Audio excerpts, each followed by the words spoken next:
Whew. Dabo Sweetie got to be the best salesman in college football. He could sell a polar bear, an igloo, or water to a fish, a well to a fish, however you want to call it. I mean, the guy's telling people that Clemson don't get no national respect. I could agree with that to a extent, but when you had a number one recruiting class, according to 247, and the ESPN got Clemson at 3, or Rivals got them at 2 or something like that, and you still average a very high recruiting class, you got some national respect. You got to love Dabo. He's probably selling that to the team right now.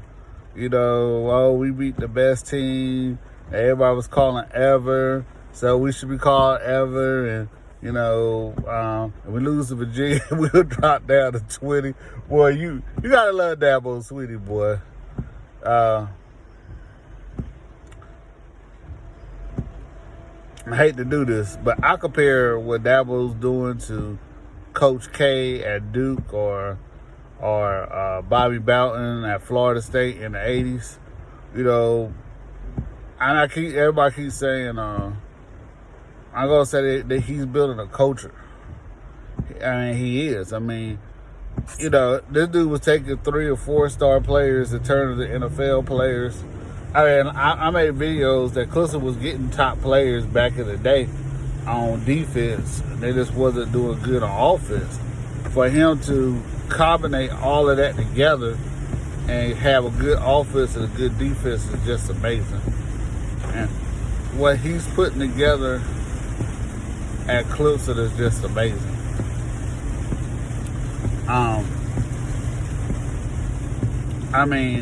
That family environment. I mean, you used to hear about how people talked about Bobby Bowden doing that at Florida State. I hate to bring up this guy's name, Joe Paterno. Hopefully, Joe won't let nobody rape no boys, but this the culture. I mean, Clemson has to step outside the state of South Carolina. I think South Carolina got less than 3.5 million people, one of the lowest populated states. So he had to go all over to get all this talent. He just don't depend on South Carolina talent. And like I told y'all before, if you go back and look at why Clemson struggled in the 90s, one reason is because how good North Carolina and UVA, Virginia Tech was, and they was only focusing on South Carolina's players at that time.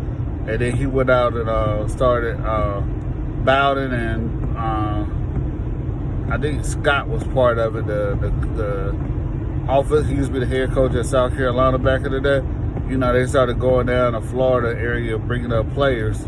From there, now you see Dabo, he's going all over Connecticut, California, and stuff like that. And when you get the best players like that, you do got national respect, but it's just funny when he talks about it all the time. I keep trying to tell people this. I think Georgia, Dabo's right on a national level, gets more respect than Clemson does. But Georgia has 2 national championships. Clemson has 3. That 1957 national championship that Georgia won, if you know anything about it, them and Alabama cheated for them to win.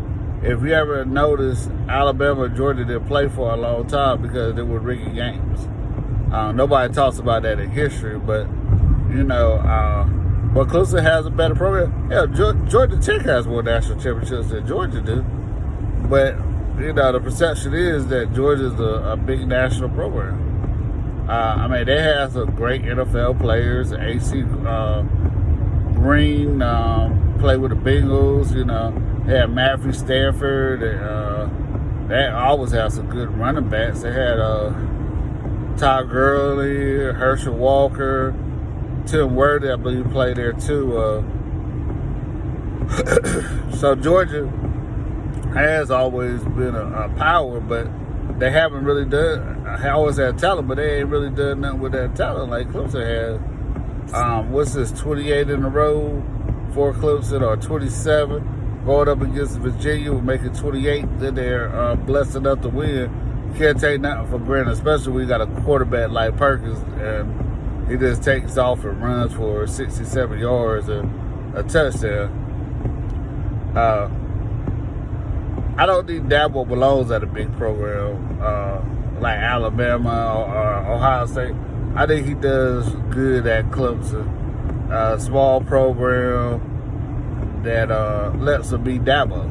And I know Dabo is a brand right now where he's the second highest paid coach after Nick Saban right now, probably.